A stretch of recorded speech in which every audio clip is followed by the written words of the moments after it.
one of the enduring sci-fi moments of the big screen, R2-D2 beaming a 3D image of Princess Leia into thin air in Star Wars, is closer to reality thanks to the smallest of screens, dust-like particles.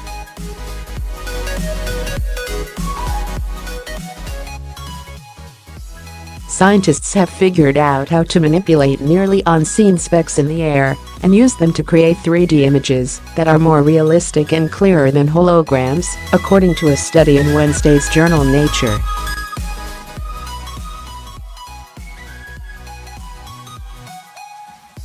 The study's lead author, Daniel Smalley, said the new technology is printing something in space, just erasing it very quickly.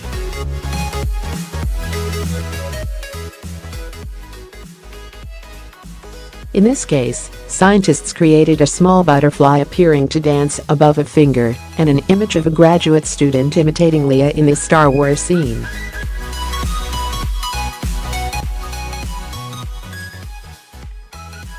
Even with all sorts of holograms already in use, this new technique is the closest to replicating that Star Wars scene.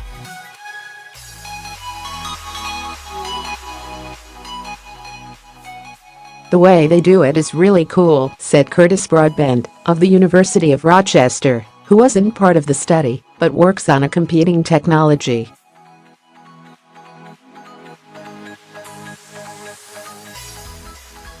You can have a circle of people stand around it, and each person would be able to see it from their own perspective.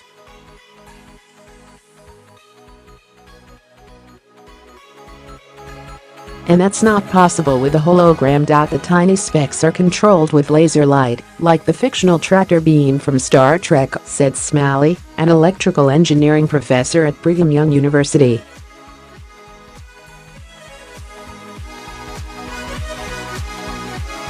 Yet it was a different science fiction movie that gave him the idea, the scene in the movie Iron Man, when the Tony Stark character dons a holographic glove.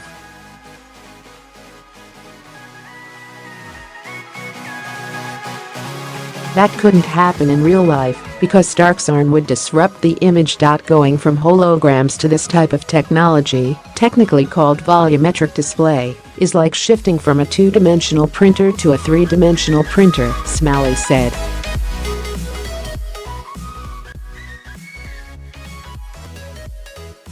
Holograms appear to the eye to be three-dimensional, but all of the magic is happening on a 2D surface, Smalley said.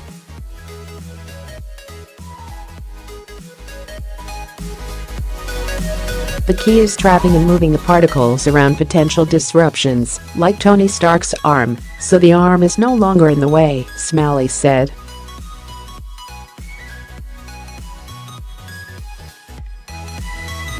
Initially, Smalley thought gravity would make the particles fall and make it impossible to sustain an image, but the laser light energy changes air pressure in a way to keep them aloft, he said.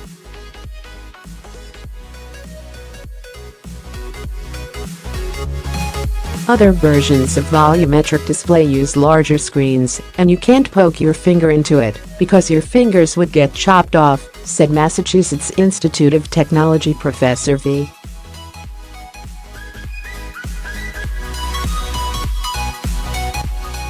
Michael Bove, who wasn't part of the study team, but was Smalley's mentor.The device Smalley uses is about 1.5 times the size of a children's lunchbox, he said.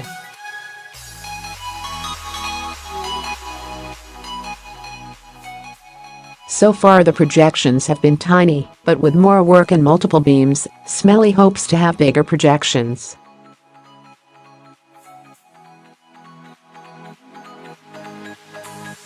This method could one day be used to help guide medical procedures, as well as for entertainment, Smalley said.